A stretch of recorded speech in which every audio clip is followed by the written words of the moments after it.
Okay, yeah, I welcome you here to another great edition of the program, The Living Earth.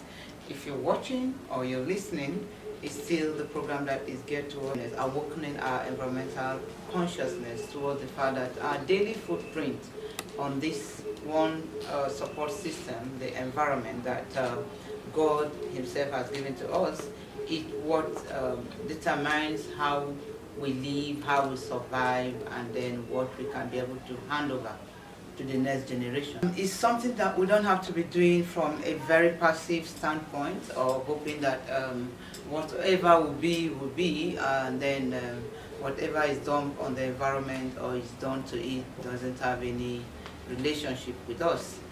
It's not disconnected, it's a holistic thing. It plays out somehow.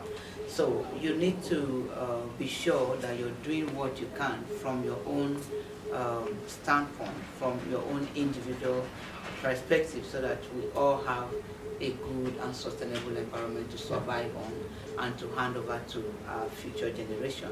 And the government and other actors and stakeholders need to really come into this as well.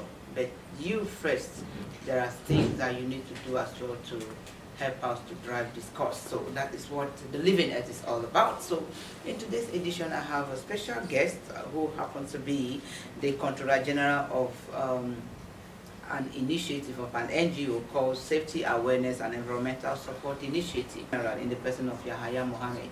And he's here with me today. So you're welcome.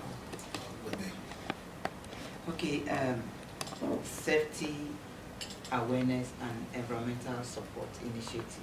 Yeah. What is it all about? It's all about addressing the environmental challenges that we're facing. Safety awareness come on board because we realize that the human behavior towards the environment is not conducive and not favorable. The environment can do without us, but we can't do without the environment. The environment can do without us. That is another side of it now. How do you mean? Yeah, the environment can exist without human beings, but human beings cannot exist without the environment.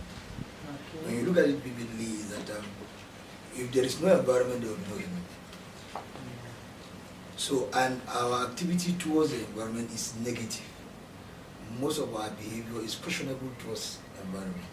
And at the end of the day, we are the receiving end.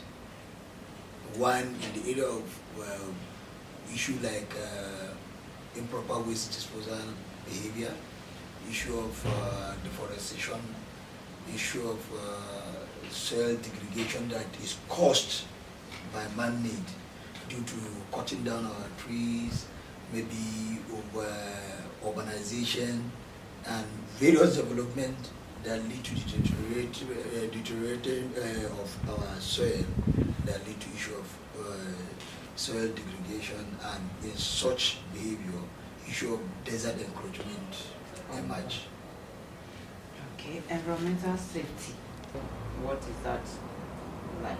Actually, when we're talking about environmental safety in general, what we're trying to say, the environment should be safe and cleaner for the dwellers of the environment.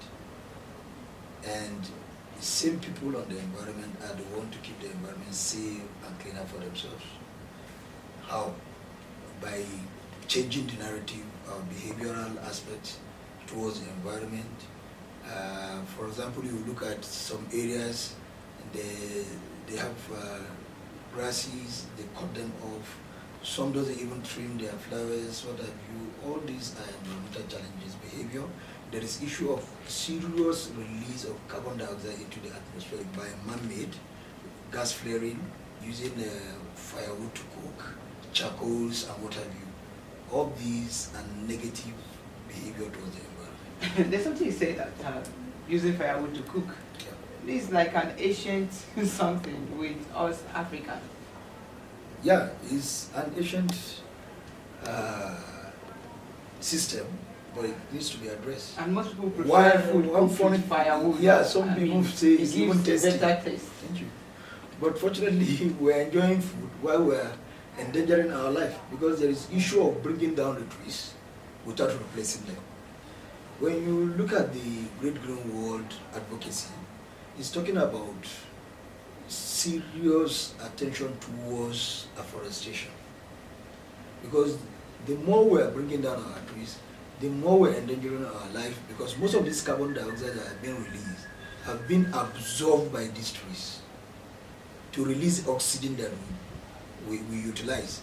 So if there are maybe minimal number of trees, automatically we are facing a serious challenge in terms of environmental issues.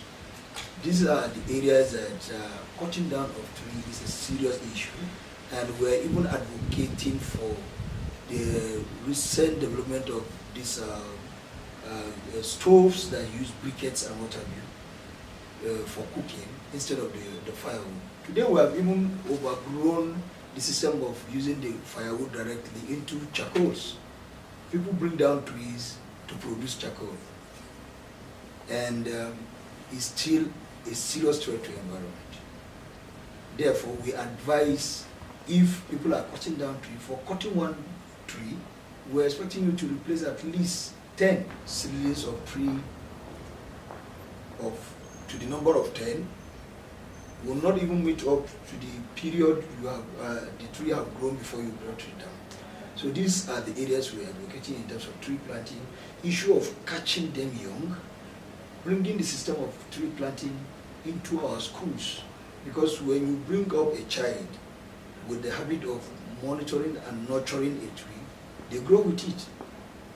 So these are the areas we are advocating to see that catching them young in schools is a very important thing to come up in terms of tree planting. And there are a lot of advantages in tree planting. Many people does not realize that the urban flooding that is occurring within our metropolis and other areas, if there is good trees around, these trees absorb those waters into their system. So it reduces the gravity of the water that is coming into the urban area or areas that are issue of urban flooding.